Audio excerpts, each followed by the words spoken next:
Hey guys, it's Saria. Today I'm continuing on in our Disney Wall inspired week. If you guys missed it on Tuesday, I showed you how to make this really cute yarn hanging that's inspired by Disney's bubblegum wall. If you guys don't know what the Disney walls are, they're basically these super cute and unique walls in Disney World and Disneyland that have been made famous through Instagram influencers. Basically this week, all of the DIYs that I've been doing have been inspired by Disney walls. So today I'm going to be showing you how to make these Mickey ears that were inspired by the Galactic wall, which is kind of near the entrance of Tomorrowland. These ears are super lightweight, really easy to make, and super cheap, which is the way I like it. Right?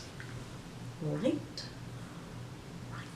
If you haven't already, please subscribe. I make videos like this every Tuesday and Thursday. And without further ado, let's get into the tutorial. Okay guys, so for this project you are going to need these little wooden discs I got from Hobby Lobby. They come with 4 in a pack at 4 inches. You're going to need 4 types of acrylic paint. I got white, a light purple that was called lavender sachet, medium purple, petunia purple, and the dark purple is purple iris. You're also going to need a 1-inch headband, some wood glue. This is the one that I got from Walmart. Your hot glue gun, hot glue sticks, some small flowers to make the flower crown. I chose to use these because they were left over from the Alice in Wonderland project. I'll have linked below in the description box. Also, sorry, I almost forgot to say, you are going to need masking tape. I chose this wide one and I just cut it into thinner pieces. And then I found this cute jeweled ribbon at Dollar Tree for the trim on the ear.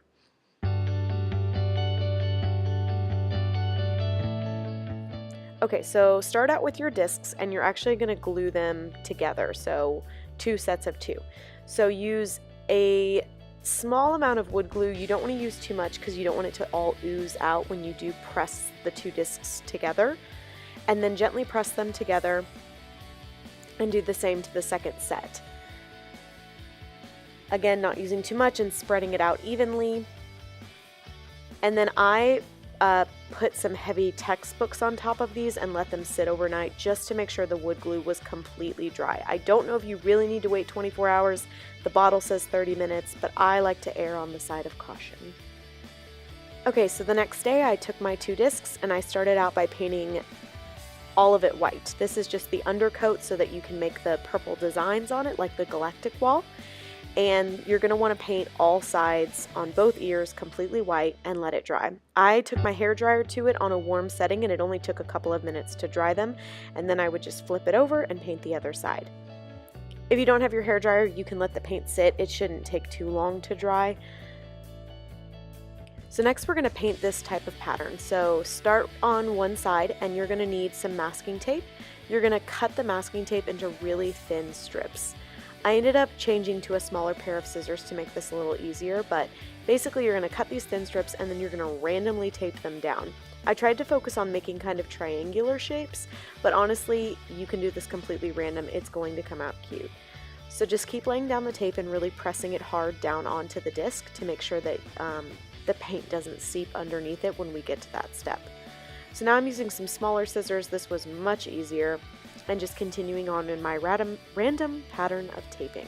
This is what it looked like when I had all the tape pressed down, and then I just went back over it one more time, really pressing down that tape to prevent bleeding. So now I'm going in with my paint colors. This was totally random. The only thing that I made sure of while I was painting was not to do 2 of the same color right next to each other. So I started with dark purple and then I would move on to the lighter lavender shade and then the medium shade, really just trying to create diversity among the colors, if that makes sense, like not painting 2 triangular shapes lavender next to each other.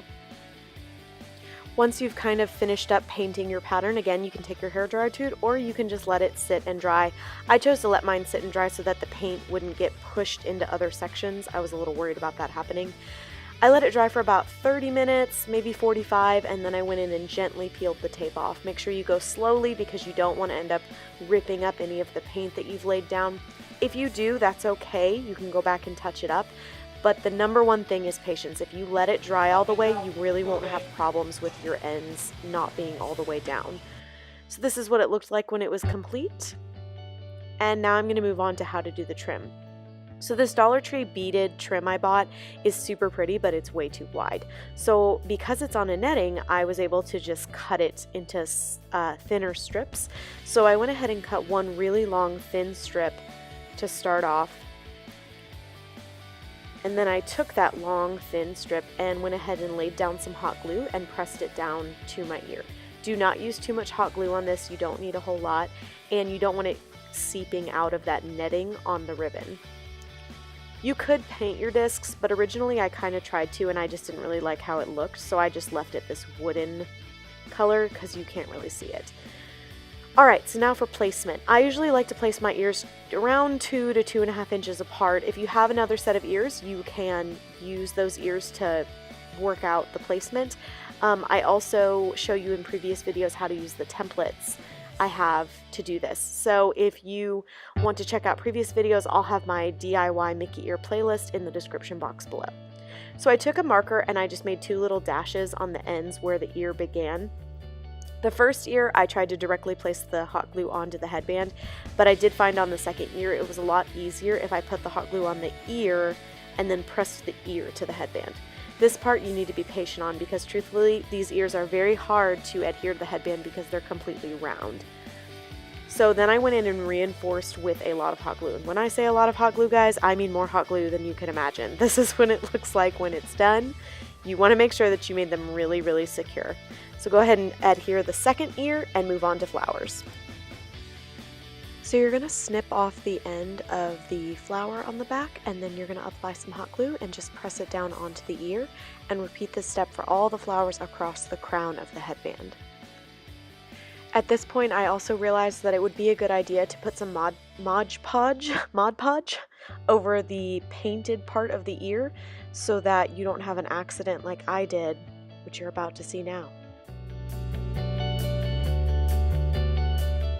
Oh no, please no. So if this happens to you and you accidentally trip off a little bit of the paint, all you have to do is go in and touch it up with your tiny paintbrush. It's super easy and it dries completely well. You can't even tell once it's dry.